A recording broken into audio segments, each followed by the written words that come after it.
ሰው በጣም የሚሸወደው ነገር እኔ በጣም በዚህ አጋጣሚ በደንብ መናገር ያለብኝ አንተ የሚያወራውን ኢዩኤል ከሆነ እያየህ ያለው ከሽፋል ልክ ዘሪው ዘር ሊዘራ ወጣ ተብሎ አንዱ በመንገድ ዳር ወደቀ ወፎችም ለቆሙት የተባለው አንተ ኢዩኤልን ማድረግ የጀመርክ ቀን አንተ ዮናስ መሆን ማድረግ የጀመርክ ቀን ነው የምትወድቀው ከመልእክቱ ጀርባ ያለውን እግዚአብሔር ካላየ ከመልእክቱ ጀርባ ያለው የሚጠቅመህ ነገር ካላየ ማለት ነው እና ሰው በቃ መስታወት አያደርገው መነጽር ነው የሚያደርገው ልክ ቃል እግዚአብሔር አሳልፎ አንተን ያያል እና ሰው እንዴት ማይክ ለምሳሌ እቺ ፖድካስት ማይክ አለች እኔን ትታ እንዴት ይሄን ታደንቃለህ አንተ እግዚአብሔርን ትታ ሰባኪውን ማድነቅ ማለት ይሄንን ተራቃ የዛሬው ማይክ አጎላሉ አወራሩ ምናምን ስትል መዋል እንደማለት እና ያ ነገር ሳያውቀው ሰው ሽፍት እያደረገ ያለው እና በቃ ያን መሸከም ያቃተን ሰው እግዚአብሔርን ከማየት እኛን ማየት አሜን በትንሽ ነገር ልደርስለት ይችላል እኮ አንተን እያመሰገነ ሲኖር ይኖራል ያንተንም ዋጋ ያሰጣል ለዛም ቢሆን ምክንያቱም አሁን እነዚህ ሰዎች እኮ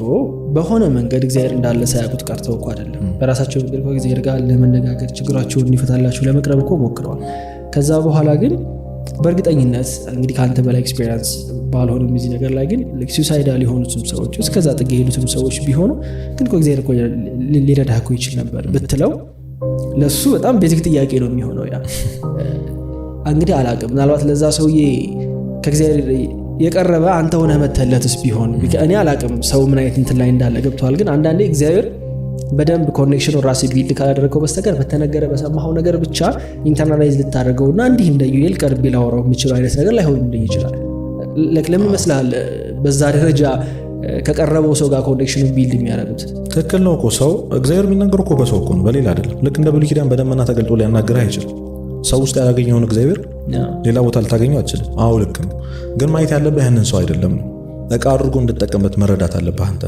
የትናት አባውት ኢዩኤል በቃ ቃለ እግዚአብሔር ነውና ደሞ አንድ መምህር ምን ሲል ሰምቻለሁ ቃለ እግዚአብሔር ብርሃን ነው መስታወት ነው ሰይፍ ነው አንተ ጨለማ ውስጥ ነው ያለው ፊት ለፊት መስታወት አለ ብርሃን ካልበራ አታየውም ራስህ በጣም ብዙ ችግር ሰው ራሱን አለመልከቱ አይደል ቃለ እግዚአብሔር ብርሃን ይሆንልሃል ከዛ መስታወቱ ላይ ፊትህን ታየዋለህ ጥሩ ስሜት አይሰማህም ራስን ስታየው አይደል ትክክለኛ ሰው በትክክል አሁን ወደ ራሱ ቢመለከት ምን አይነት ሰው እንደሆነ ቢያውቅ በጣም ይደብራል እውነት ኢጓችን እኮ ነው እየመገበን ጥሩ ሰዎች እንደሆን እየተሰማን እንድንሄድ ያደርገን እንዳንለወጥ የሚያደርገን በነገራቸው ላይ ሰው ቃለ እግዚአብሔር ብርሃን ነው ከዛ መስታወትም ነው ልክ ራስን ስታየው ደግሞ ሰይፍ ነው ልብህን ይወጋሃል ሰው አንድ ሰው ቃለ እግዚአብሔር ተምሮ መጥቶ ካደነቀ አልተማረም ማለት ነው ሰባኪው መጥቶ ካደነቀ ሰው ልቡ በሰይፍ ተወግቶ እንዴት ነውና ሄዶ ምርር ብሎ ነው የሚያለቅሱ ሰው ማግኘት አይፈልግም ሊጣላው ይችላል ሰባኪው በጣም ሊናደድበት ይችላል በትክክል ቃለ እግዚአብሔርን የተማረ ሰው እና የገባው ሰው ልክ እንደዚህ የሚያለው ሲምፕተሙ ይሄ ነው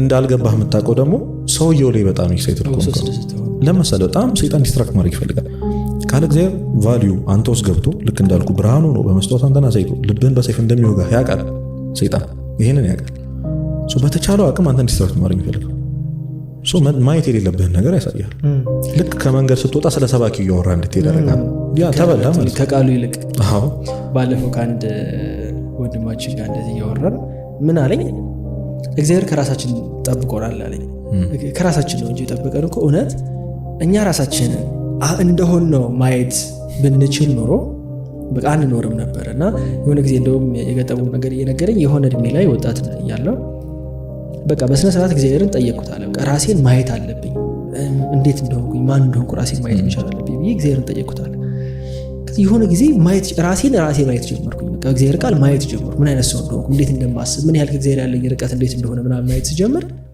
መቋቋም አቅተኛል ፊዚካሊ ትከሻዬ መዛል ጀመረ ሲሄድ ይደክመኝ ጀመር ጉልበቴ መዛል ጀመረ በጣም ከበደኝ አለ ስቅስቅ የእግዚአብሔር ፊት አልክሽ መልሰኝ እንደበፊቱ አይኔን ጋር ነው በቃ በኢጎዬ ብሎ ይሻለኛል ምክንያቱም አይደለም ራሳችን ሙሉ ማየት ብንችልና ኢዩኤል እንደሚያየኝ እንኳን ራሴን ባይኮ ከባድ ነው በጣም ከባድ ነው ያየህብኝን ያላሳየህብኝ ይባላል ላንተም ነው ማያሳየህ የየብህን እግዚአብሔር ላንተም ማለት ምን አይነት ነገሮች እያበላሽ እንደሆነ እንኳን አናውቅም በነገራችን ማለት ምን አይነት ሪስኪ ነገር ውስጥ እንደገባ እስካሁን በጣም በእርግጠኝነት የገባ ነው ይመስለኝ በጣም ሪስኪ ነገር ውስጥ ነው የገባ ማለት የሞት እንድትሞት የሚያደርግህ ነገር ውስጥ ነው የገባ እግዚአብሔር ቸርነቱ ጠብቆን ነው እንጂ እና አንተ አንድል ማድረግ አትችልም አንድ ወንኩ ጠቅልክ እንዳልከው ማለት ነው እና ሰው በዛ ልክ ስለሚሄድ እና ያንን ላለ ማድረግ አሁን ሰው ልክ እንዳልሆነ ከተሰማው ያኔ ነው ለውጥ የሚጀምረው በጣም ብዙ ሪፊውዝ የሚያደርገው ነገር ልክ አይደለህም የሚለውን ነገር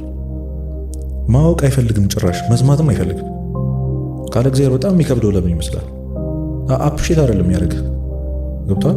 ልክ ጥሩ ላይ ምናምን አይደለም ይላል።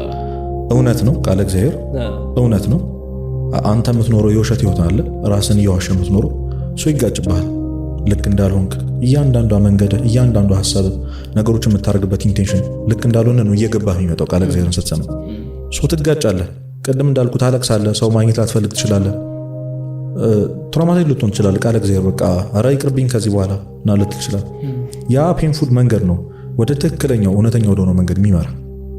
ሳትታሽ አትመጣም። ቅዱስ ጳውሎስ በብርሃን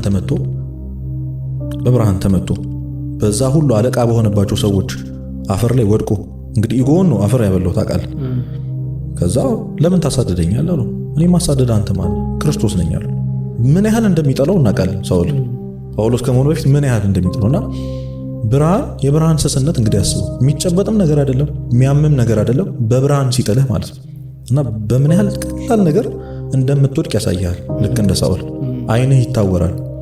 ሰራዊት የሚነዳው ሳውል አይኑ ታውሮ ሰው እየመራው ነው። እና ሀምብል ካደረገው በኋላ ከ3 ቀን በኋላ አዝኖ አንገቱን ከደፋ በኋላ ነው አይኑ በርቶለት እንግዲህ ቅዱስ ጳውሎስ ሲሆን በዛ ልክ ነው ቃለ እግዚአብሔር አንተን የሚያሳየው ከሆነ እንዲህ ነው የምትወድቀውና ሰው ያቺን ፔንፉል መንገድ ማለፍ አይፈልግም።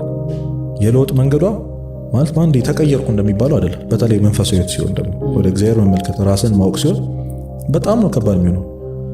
ራስን ነው መታየው፣ ይከብዳል። ከዛ አስበው 20 ምናምን ዓመት ኖረሃል፣ ወደ ኋላ ስትመለስ እንዳልኖርክ ነው የሚሆነው። እግዚአብሔር ደግሞ ምን አይነት አምላክ ነው? ልክ ስታገኘው ያለሱ የኖርክበት ህይወት በጣም እንዲቆጨኝ ያደርጋል። ምን 20 ምናምን ዓመት ይሄ ህይወት ነው ያመለጠኝ። ሹር ነህ 20 ምናምን ዓመት እንዳለፈ፣ ስንት ቀን እንደቀረ ግን ሹር አይደለም። ሰው ያጓጓሃል። ምንድነው ሳርግ የነበረው እስከዛሬ? በቃ ይቺን ህይወት ሳልኖር ልሞት ነው ምናምን ተዘክሮ ተሞትም ስላለ መሞትን ስለምታስብ በጣም ከባድ ይሆንብሃልና ያ ነው ሁሉ ነገር የሚያመጣው።